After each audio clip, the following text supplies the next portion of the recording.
Comme une biche soupire après des courants d'eau, ainsi mon âme soupire après toi, ô Dieu. Mon âme a soif de Dieu, du Dieu vivant. Quand irai-je et paraîtrai-je devant la face de Dieu? Mes larmes sont ma nourriture jour et nuit, pendant qu'on me dit sans cesse, « Où est ton Dieu? » Je me rappelle avec effusion de cœur quand je marchais entouré de la foule et que je m'avançais à sa tête vers la maison de Dieu.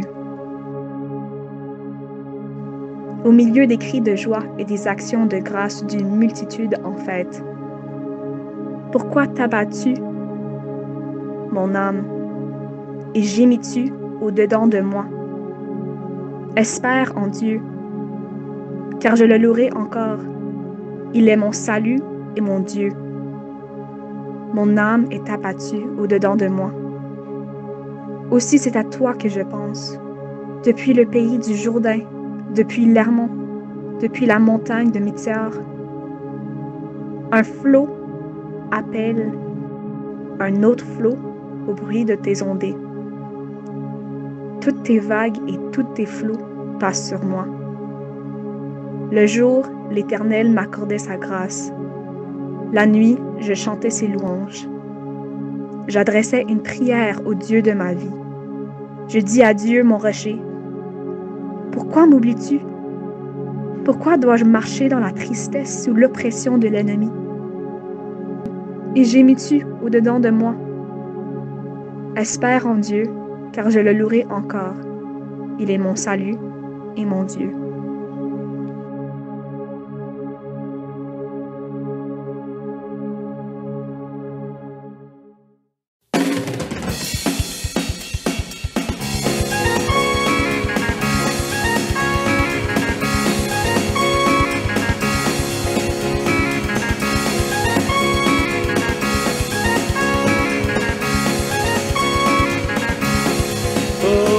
Quelle grâce a fallu pour que moi, pauvre humain, choisir l'idée du salut, de la gloire sans fin. Quelle grâce, quelle grâce pour moi, sauvé par l'amour. Oh, cette grâce m'enseigne la crainte du Seigneur, et pour toujours éloigne la crainte de mon cœur. Quelle grâce. Quelle grâce pour moi, sauvé par l'amour. Cette grâce vient de vous, m'accomplit chaque jour et m'accompagne jusqu'au bout au glorieux séjour. Quelle grâce, quelle grâce, quelle grâce pour moi, sauvé par l'amour.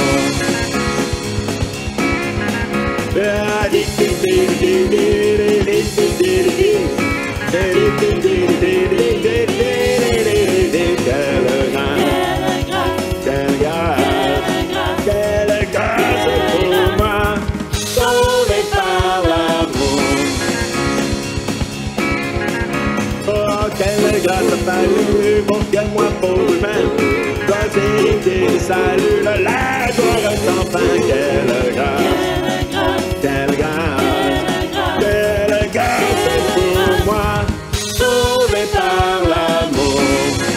Quelle grâce pour moi, sauvé par l'amour. Sauvé par l'amour.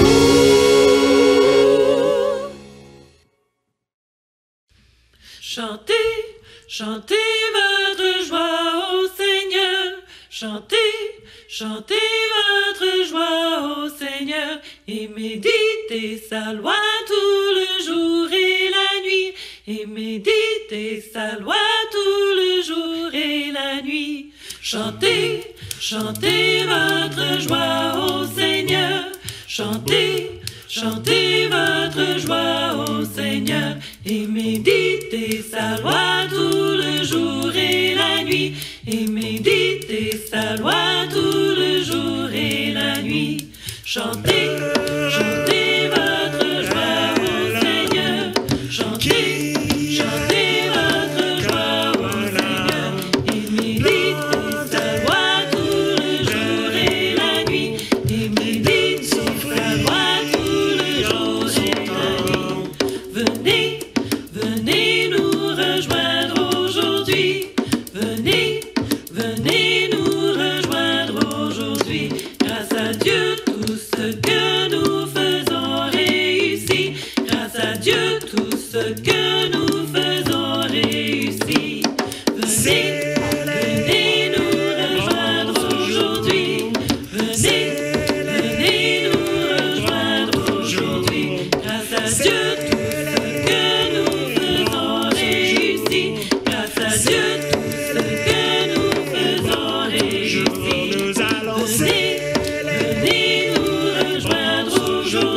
Bon matin, c'est bien de vous voir ce matin dans notre service aujourd'hui avec l'Église du Christ de Montréal. Mon nom c'est Michael Dupont.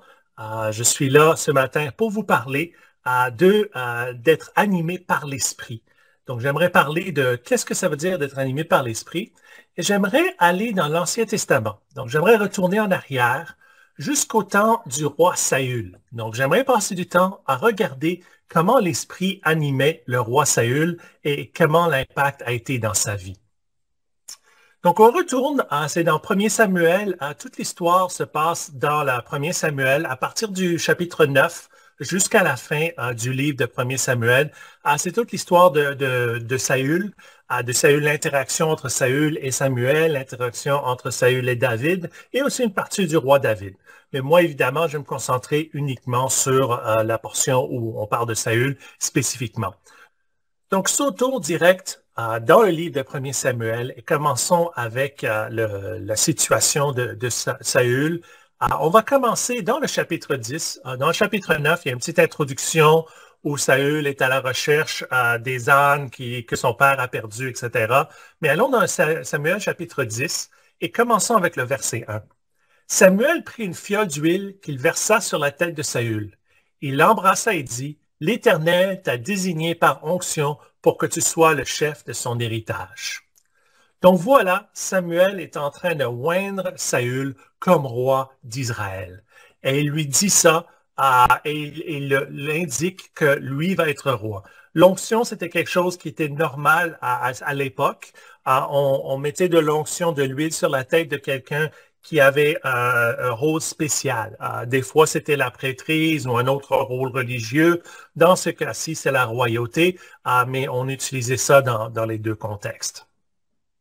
Et ici, Samuel est en train de oindre Saül comme roi. Maintenant, sautons un petit peu plus loin et regardons au verset 9. Donc, allons au verset 9. Dès que Saül eut tourné le dos pour se séparer de Samuel, Dieu lui donna un autre cœur. Et tous ces signes se réalisèrent le même jour. Lorsqu'il arriva à Gibea, une troupe de prophètes vint à sa rencontre. L'Esprit de Dieu vint sur lui et il prophétisa au milieu d'eux. Donc là, on parle de Dieu a donné un nouveau cœur à Saül et que l'Esprit de Dieu est venu sur Saül. Donc, c'est vraiment un moment important dans la vie de Saül, parce que l'Esprit de Dieu vient sur lui. Et c'est là où on rejoint le thème de l'année, animé par l'Esprit. Et là, on voit que Saül est animé par l'Esprit de Dieu. Donc, Dieu lui donne un nouveau cœur et il est animé par l'Esprit. Donc, toutes ces choses qui arrivèrent, j'ai sauté le verset 2 à 8 et je vous encourage, quand vous avez un moment, d'aller lire ça parce qu'il y a toute une situation de différentes choses que Samuel dit vont arriver. Toutes les choses arrivent et là, Saül est changé et devient le roi d'Israël avec l'esprit qui anime en lui. Donc, c'était vraiment un moment important et c'est un moment critique. Et là, c'est vraiment positif pour la vie de Saül. Donc, il s'en va vraiment dans la bonne direction et il y a Dieu avec lui. On voit au chapitre 11, donc on a encore Saül dans le début de sa vie. Donc, au verset 6, donc allons au verset 6 du chapitre 11.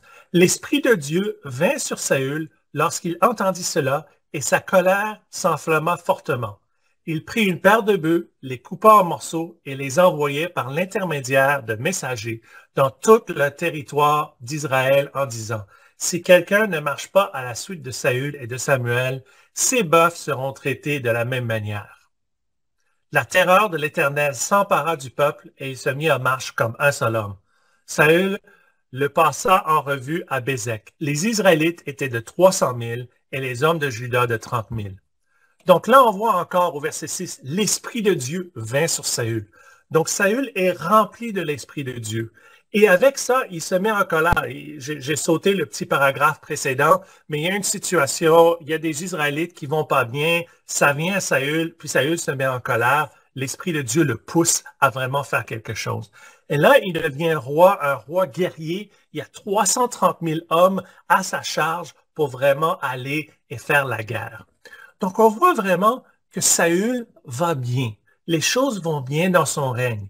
Il y a Dieu qui est avec lui, Dieu l'a rempli, il a prophétisé et il y a l'Esprit qui habite en lui.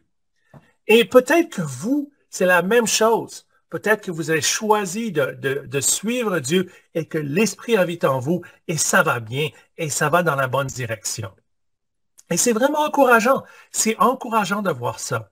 Et on espère que l'histoire se termine là, parce que la plupart de vous savent déjà comment l'histoire se termine. Mais ça serait bien si l'histoire arrêtait là. En fait, on voit un petit peu David, lui aussi, on voit que l'Esprit est venu sur lui. Mais l'histoire est passée différemment avec David que Saül. Et c'est ça. L'Esprit arrive, l'Esprit vient. Mais juste parce que l'Esprit habite en nous, ne veut pas dire que l'Esprit va toujours habiter en nous. Nous pouvons avoir l'Esprit qui n'habite plus en nous. Et c'est là où on va commencer à voir la vie de Saül, comment les choses vont un petit peu moins bien. Et on va regarder un petit peu pourquoi et un petit peu qu'est-ce qui s'est passé. Donc, à date, l'Esprit de Dieu est là, l'Esprit l'anime, c'est encourageant, c'est super. Regardons dans le chapitre 13. Donc, on va avancer un petit peu. Donc, je ne l'ai pas lu, mais dans le chapitre 10, il y a des directives que Samuel a données à Saül. Et une des directives, c'était d'attendre 7 jours à une certaine place et qu'il viendrait là pour offrir des sacrifices. Alors, on arrive, c'est 7 jours plus tard. Donc, 1 Samuel, chapitre 13, verset 8. Saül attendit 7 jours, conformément au délai fixé par Samuel. Mais celui-ci n'arriva pas à Gilgal, et le peuple se dispersa loin de Saül. Saül dit alors, « Amenez-moi les victimes destinées à l'Holocauste et au sacrifice de communion. » Et il offrit l'Holocauste. Il finissait d'offrir l'Holocauste lorsque Samuel arriva. Saül sortit à sa rencontre pour le saluer. Samuel dit, « Qu'as-tu fait? » Saül répondit, « Lorsque j'ai vu que le peuple se dispersait loin de moi, que tu n'arrivais pas dans le délai fixé et que le Philistin était rassemblé à Michmash, je me suis dit, les Philistins vont descendre et m'attaquer à Gilgal et je n'ai pas imploré l'Éternel. C'est alors que je me suis fait violence et j'ai offert l'Holocauste. » Samuel a dit à Saül, « Tu t'es comporté de façon stupide. Tu n'as pas respecté le commandement que l'Éternel, ton Dieu, t'avait donné. L'Éternel aurait affermi pour toujours ton règne sur Israël, mais maintenant ton règne ne durera pas. L'Éternel s'est choisi un homme selon son cœur et l'a destiné à être le chef de son peuple. Cela arriva parce que tu n'as pas respecté que l'Éternel t'avait ordonné. » Là, il y a plusieurs problèmes. Saül a attendu les 7 jours, mais vraiment attendu juste les 7 jours, parce qu'il a donné l'Holocauste, puis juste à la fin, Samuel se présente. Donc, s'il aurait attendu un petit peu plus, Samuel aurait été là. Donc, il a attendu le minimum. Et c'est pour ça que Samuel dit au verset 13, « Tu t'es comporté de façon stupide. » Et en partie aussi, tu n'as pas respecté le commande que l'Éternel t'avait donné. Parce que Samuel lui a dit d'attendre 7 jours. Mais c'est Dieu qui parlait à travers Samuel. Samuel était le prophète de Dieu, était la parole de Dieu. C'est Dieu qui avait parlé à travers de lui. Donc, ce n'est pas Samuel qui a désobéi, c'est à Dieu qu'il a désobéi. Donc, il y a une désobéissance profonde. D'où vient cette désobéissance-là?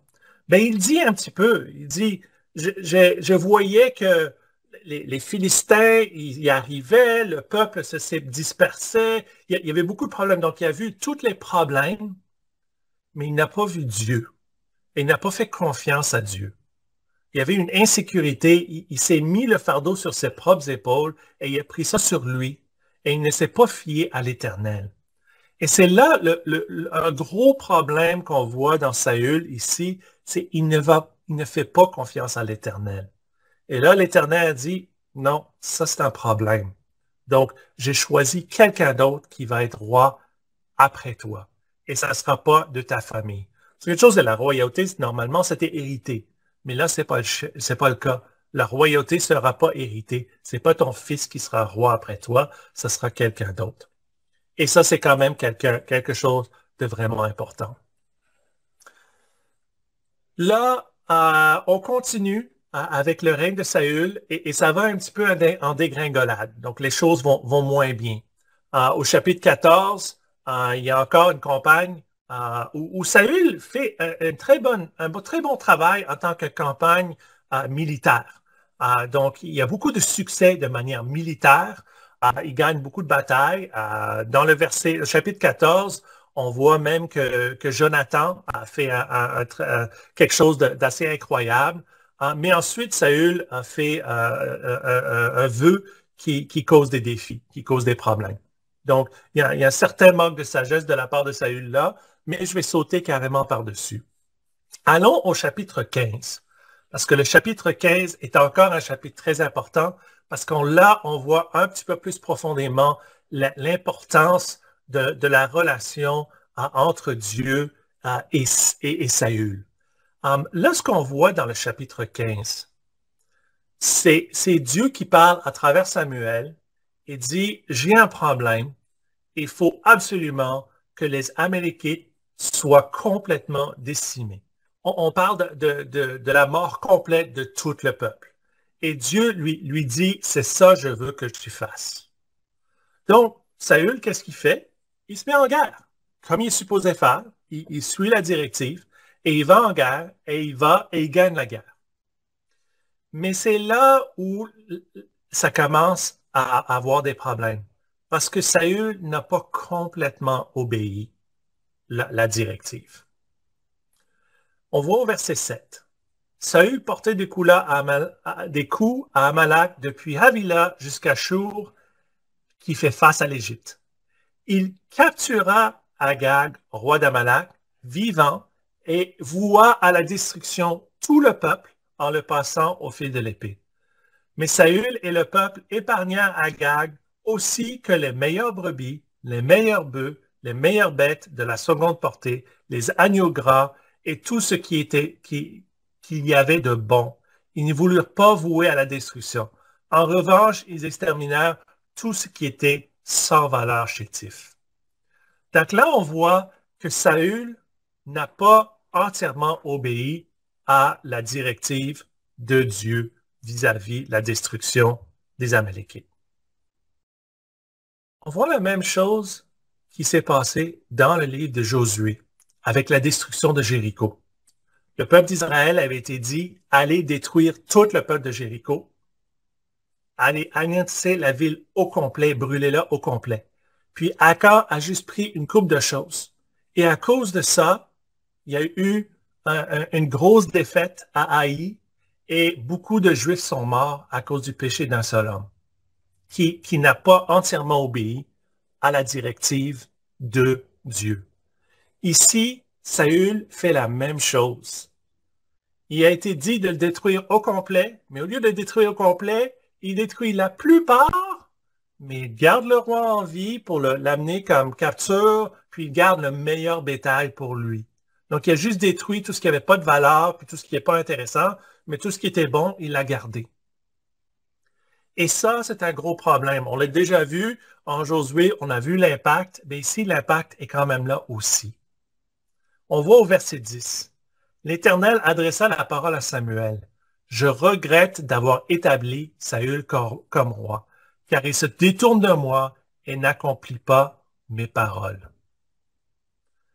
Donc là, on voit que Dieu, c'est la deuxième fois qu'on voit clairement que Saül désobéit à une parole de Dieu.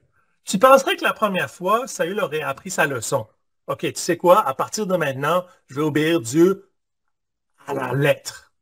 Mais non, c'est pas ça qu'il fait. Il continue de faire ça à sa façon. Il continue d'interpréter ça un petit peu de son angle, de sa perspective, et il n'obéit pas Dieu entièrement. Et là, il y a des conséquences assez importantes. Samuel vient voir le roi, et au verset 13, Samuel se rendit vers Saül, et Saül lui dit, « Sois béni de l'Éternel, j'ai accompli la parole de l'Éternel. » Donc Saül pense qu'il a accompli la parole de l'Éternel. Samuel lui dit au verset 14, « Qu'est-ce donc que ce bêlement de brebis qui parvient à mes oreilles et ce mugissement de bœuf que j'entends? Saül répondit, ils les ont amenés de chez les Amalékites parce que le peuple a épargné les meilleures brebis et les meilleurs bœufs afin de les offrir en sacrifice à l'Éternel ton Dieu. Le reste, nous l'avons voué à la destruction. Et là, au verset 16, Samuel dit à Saül, « Arrête, je vais te révéler ce que l'Éternel m'a dit cette nuit. » Au verset 17, Samuel dit, « Alors que tu étais petit à tes propres yeux, n'es-tu pas devenu le chef des tribus d'Israël? Et l'Éternel ne t'a-t-il pas désigné par onction pour que tu sois roi sur Israël? L'Éternel t'avait envoyé en disant, « Va vouer à la destruction ces pécheurs qui sont des Amalécites. Tu leur feras la guerre jusqu'à ce que tu les aies exterminés. Pourquoi n'as-tu pas écouté l'Éternel? Pourquoi t'es-tu jeté sur le butin et as-tu fait ce qu'il désapprouve? » Saül répondit à Samuel, « J'ai écouté l'Éternel et j'ai suivi la voie où il m'envoyait. J'ai ramené Agag, le roi d'Amalek, et j'ai voué les Amalécites à la destruction. Mais le peuple a pris le butin, le meilleur brebis et le meilleur bœuf qui devaient être consacrés afin de les offrir en sacrifice à l'Éternel, le Dieu à Gilgal. » Samuel dit, « L'Éternel trouve-t-il autant de plaisir dans les holocaustes et les sacrifices que dans l'obéissance de sa voix? » Là, il y a toute une interaction entre Saül et Samuel. Et Saül ne comprend pas. Il y a quelque chose qui lui manquait. Il lui manquait la compréhension de l'obéissance à l'Éternel. Et Samuel est en train de le reprendre. Et le reprend sévèrement pour lui dire, tu as besoin, c'est pas acceptable ce que tu as fait. Et c'est vraiment dommage parce que ça finit la relation entre Saül et Dieu, effectivement.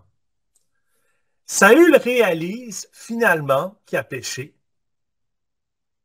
Et il dit, au verset 25, « Maintenant je t'en prie, pardonne mon péché, reviens avec moi et j'adorerai l'Éternel. » Samuel dit à Saül, « Je ne reviendrai pas avec toi, car tu as rejeté la parole de l'Éternel, et l'Éternel te rejette. Tu ne seras plus roi sur Israël. » Donc c'est vraiment dommage, parce que Saül a tellement bien commencé, avec l'esprit qui habitait en lui, il a prophétisé, et il y avait tellement une possibilité de faire quelque chose d'incroyable. On voit au début, je n'ai pas parlé de ça, mais il y a un point où il s'est caché avec les bagages parce qu'il ne voulait pas être visible. On ne sait pas toute la motivation, mais il s'était caché au moment où on le cherchait pour lui proclamer roi. Donc, il était petit à ses propres yeux. Mais il n'a pas bien obéi à Dieu et il n'a pas bien écouté ce que Dieu avait à lui dire. Et à cause de ça, l'esprit le quitte. Et c'est vraiment dommage de voir ça, de voir l'esprit quitter Saül pour qu'il n'ait pas l'esprit qui habite en lui. Ceci peut arriver dans nos vies où on laisse les choses s'emparer de notre vie, de notre façon de voir. Et donc, on devient distrait. On devient distrait par les choses du monde, par les inquiétudes. On voit la première fois que Saül a désobéi, Saül était très distrait par toutes les inquiétudes autour de lui. Et même ces temps-ci, on parle de ça, on parle de la distanciation sociale, de COVID et de comment ça devient fatigant pour beaucoup. Il y a des gens qui souffrent de défis, c'est la mélancolie ou la dépression, d'autres défis qui surviennent de ça. C'est difficile. Et Saül vivait ces temps difficiles. Mais il ne s'est pas retourné vers Dieu. Il a fait le minimum, puis quand il a vu que le minimum et que Dieu ne venait pas avec le minimum, il a essayé de faire les choses à sa façon. là, la deuxième fois, on voit que Saül, il s'est menti à lui-même. Il dit, je pourrais, je vais obéir, mais je vais obéir à ma façon. Et nous, on peut faire la même chose, où on peut perdre de vue vraiment ce que Dieu nous demande.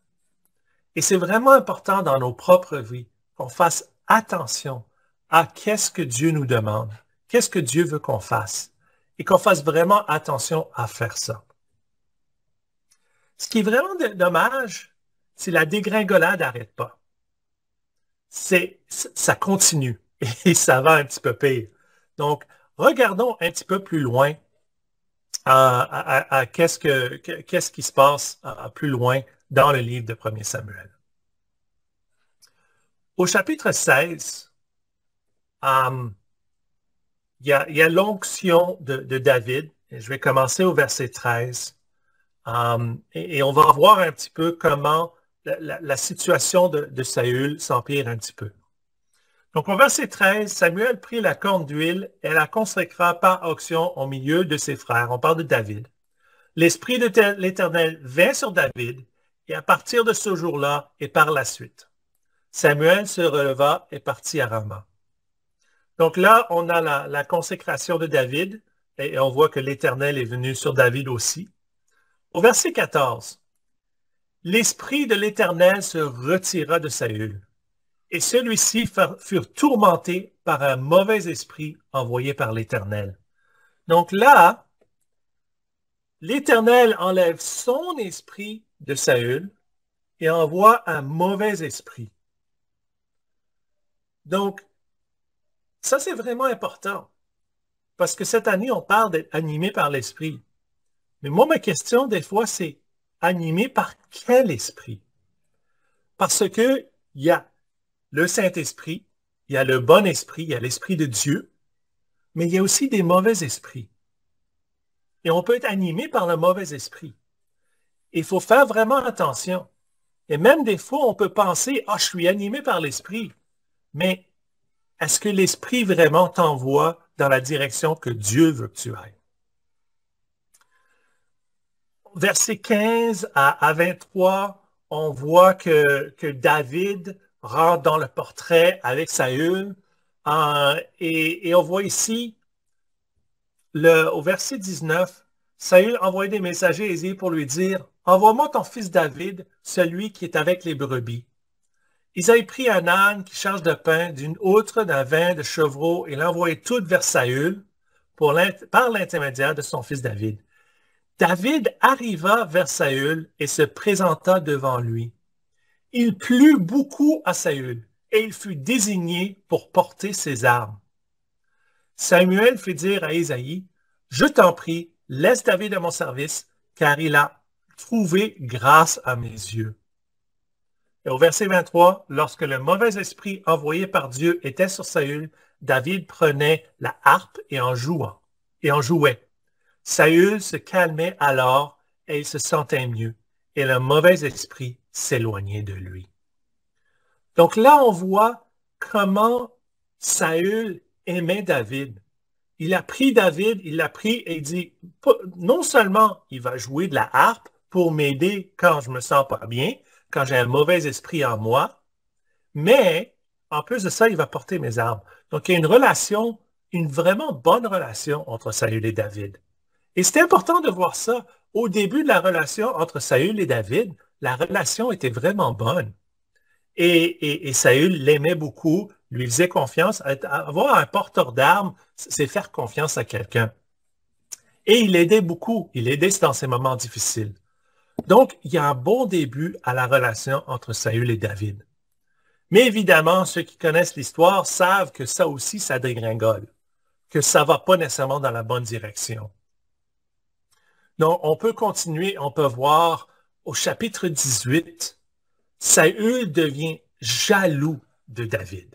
Il commence vraiment à devenir jaloux. Au chapitre 18, au verset 7, les femmes qui chantaient se répondaient les unes aux autres en disant, Saül a frappé ses 1000 et David ses 10 000. Saül fut très irrité. Il prit très mal la situation. Il dit, on On en donne 10 000 à David, et c'est à moi qu'on en donne les 1000. Il ne manque plus que la royauté. Saül regarda David avec malveillance à partir de ce jour-là et par la suite. Donc, quelqu'un à qui Saül faisait confiance, qu'il aimait, là, il devient jaloux. Et c'est vraiment dommage parce qu'on voit la jalousie. Je pourrais continuer. Il y a plusieurs épisodes entre David et Saül. Il y a David qui refuse de lui faire mal, même quand il aurait pu, quand il se fait chasser. Saül essaye de tuer David 2 fois, au moins à 2 occasions différentes, avec un spear. Et donc, ces choses arrivent et Saül a perdu quelqu'un qui pouvait l'aider. C'est même au point que quand David jouait, ça l'aidait plus. Donc, la jalousie a continué à prendre de plus en plus de place. Donc, le péché dans la vie de Saül l'a envahi. Il a vraiment pris au point où il ne voyait plus clair. Son fils Jonathan, qui était un des meilleurs amis de David, lui aussi, Saül a essayé de le tuer parce que Jonathan a défendu David. Donc, Saül est devenu tellement aveugle par sa jalousie qu'il a même essayé de tuer son propre fils. Et donc, on voit vraiment comment il y a une dégringolade dans la vie de Saül. Saül a laissé le péché envahir sa vie. Donc, on a vu dans la vie de Saül une transformation. Un homme qui est choisi par Dieu, un homme qui a définitivement une apparence d'humilité dès le départ, qui est petit à ses propres yeux, comme ça dit dans la Bible, qui devient roi, et il y a l'Esprit de Dieu qui habite en lui, il y a un cœur transformé, toutes ces choses-là, mais à cause de sa désobéissance, il perd toute cette connexion avec Dieu. Et là, le péché devient de pire en pire avec la jalousie qui rentre dans sa vie. Et là, il est allé d'un bon esprit, l'esprit de Dieu, à un mauvais esprit qui habite en lui. Un esprit qui ne pouvait même plus être géré par la musique de David. Et c'est vraiment important de réaliser qu'on peut avoir un mauvais esprit en nous. On peut avoir un bon esprit et on peut avoir un mauvais esprit. Donc, ma conclusion un petit peu au message, c'est notre thème pour l'année, c'est animé par l'esprit. Alors moi, ma question pour vous, c'est quel esprit vous anime? Un des défis qu'on voit, c'est que Saül était aveugle à lui-même. Donc, lui ne réalisait pas, il ne voyait pas l'impact de l'esprit. Il ne voyait pas l'impact des choses dans sa vie. Il ne voyait pas la désobéissance. Il ne comprenait pas la situation. Il y avait un aveuglement. Donc, moi, j'aimerais vraiment vous encourager. C'est facile d'être aveugle. Moi, c'est facile d'être aveugle. Je peux être facilement aveuglé par moi-même. Ça fait plus de 30 ans que je suis chrétien et je peux penser, je sais ce que je dois faire. Je connais la bonne chose. Ça fait longtemps que j'étudie la Bible. Mais c'est vraiment important de continuellement s'évaluer et d'auto-s'évaluer pour s'assurer qu'on ne tombe pas dans le même panneau que Saül est tombé dedans. Comment on peut se battre contre cet aveuglement ou ce péché dans nos vies? Évidemment, la prière. La prière est vraiment importante. De continuellement prier Dieu. Je sais, à plusieurs reprises dans ma vie, j'ai prié à Dieu. Dieu, si je rate quelque chose, s'il te plaît, montre-le-moi. Ça peut être épeurant de prier ces prières-là, mais ça nous aide. Et Dieu, il va nous montrer. Si des choses qu'on ne voit pas, il va nous les montrer. Évidemment, d'étudier la Bible. Il faut continuellement étudier la Bible parce que là, on voit vraiment qui est Dieu, qui est Jésus. On voit tout ça à travers de la Bible. D'être ouvert avec les défis qu'on a, avec les choses qu'on vit avec. c'est vraiment important. En fait, ça, c'est un gros défi pour moi. J'ai grandi en tant que religieux. Mes parents étaient missionnaires, donc j'ai grandi ça. Donc, l'ouverture n'est pas naturelle pour moi. C'est quelque chose que je dois continuellement m'efforcer à faire. Je m'efforce à le faire avec tous les gens autour de moi, que ce soit les gens dans le campus que je travaille avec, que ce soit Stanley et Dominique, que ce soit Manuela. C'est beaucoup de gens dans ma vie, je m'efforce à être ouvert avec ces personnes-là. Et ça prend un effort constant, parce que c'est pas naturel pour moi. Donc, c'est très difficile. La confession est vraiment importante. Confesser ses péchés. Comme moi, je lutte avec le manque de discipline. Donc, m'assurer que je confesse ça continuellement. J'en parle continuellement avec les gens autour de moi qui m'aident juste pour me garder, pour vérifier comment ça va, pour me demander des questions. L'autre chose, c'est d'avoir des gens, d'aller parler à des gens et dire, peux-tu venir, s'il te plaît, peux-tu me demander par rapport à telle et telle chose dans ma vie? Des choses que moi, je lutte avec. Peux-tu vérifier que je fais ce que j'ai à faire? À s'assurer qu'on a des gens qui sont impliqués dans notre vie, qui nous demandent des questions. Et toutes ces choses-là nous aident. Et ça nous aide à rester connectés avec l'Esprit de Dieu et pas d'être déconnecté avec l'Esprit de Dieu et d'ensuite être animé par un autre esprit. J'ai entendu des gens, c'est l'Esprit qui me guide dans cette direction. Oui, mais est-ce que c'est la chose sage à faire? C'est quel esprit qui te guide? Est-ce que j'ai juste tes émotions, puis tu donnes une étiquette à ça en disant c'est l'esprit? Mais est-ce que c'est vraiment sage que tu essaies de faire? Est-ce que c'est biblique? Donc, vraiment s'assurer qu'on vérifie et qu'on ne se base pas sur nos émotions. Je vais terminer avec un dernier verset en 1 Thessaloniciens, chapitre 5. Et j'aime beaucoup ce verset-là. En fait, je vais lire 3 versets. Donc, 1 Thessaloniciens, chapitre 5, je vais lire du verset 19 à 21. N'éteignez pas l'esprit, ne méprisez pas les prophéties, mais examinez tout et retenez ce qui est bon. Abstenez-vous de toute forme de mal. Et je pense que ça résume mon message. C'est nous avons l'esprit qui habite en nous. Si vous avez décidé de suivre Dieu et que vous avez vraiment pris cette décision-là, l'Esprit est venu habiter en vous. Au moment de votre baptême, l'Esprit est entré en vous. Donc, n'éteignez pas cet esprit-là. Et remarquez ce qu'ils disent. Ne méprisez pas les prophéties. Et les prophéties, c'est la Bible. Donc, il parle ici d'aller dans les Écritures et de ne pas laisser les Écritures de côté. Mais examinez tout et retenez ce qui est bon. Abstenez-vous de toute forme de mal. Donc, s'il y a du péché dans votre vie, abstenez-vous de ce péché-là. Trouvez des façons de vous battre contre ce péché-là, du mal dans votre vie, pour vous abstenir de tout mal. Merci beaucoup. J'espère que le message aujourd'hui vous a aidé. J'espère que vous allez vraiment être animé par l'Esprit, le Saint-Esprit, l'Esprit de Dieu, et non par un mauvais esprit dans votre vie. Je vous souhaite une fantastique semaine. Bonjour.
Merci Mike pour ton message.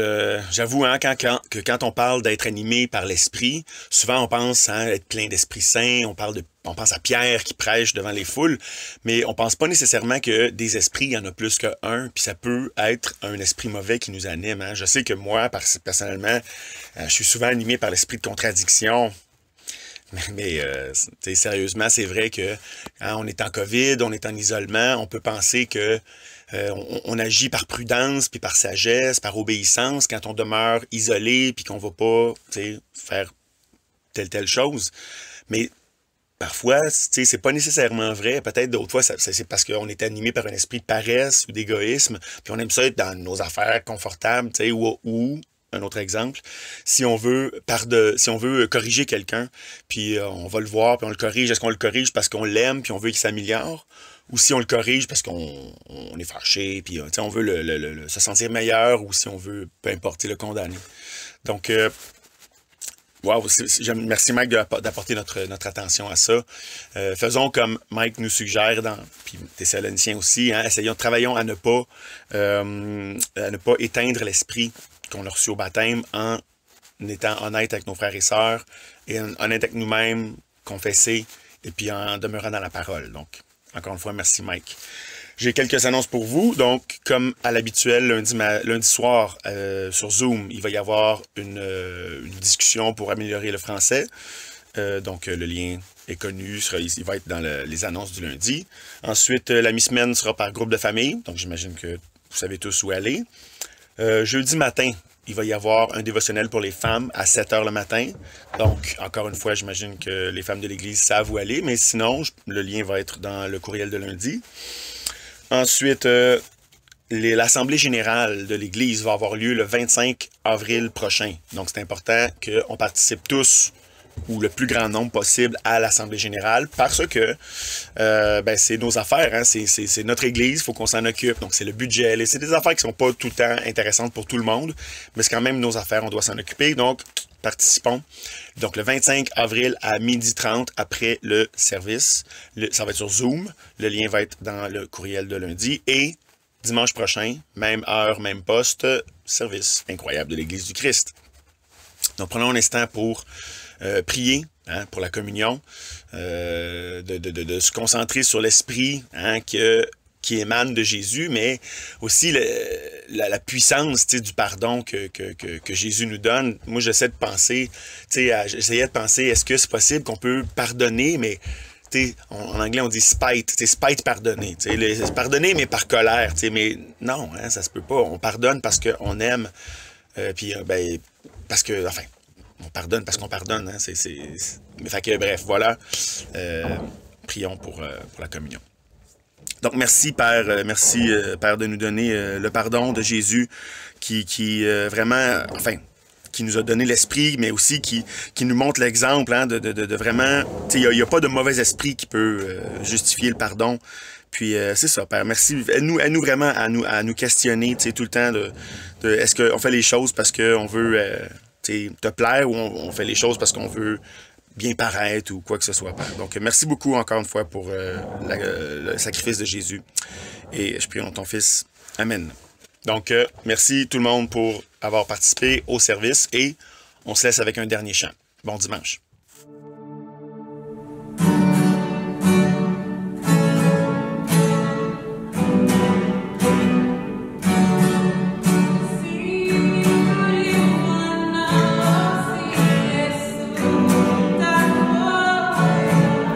See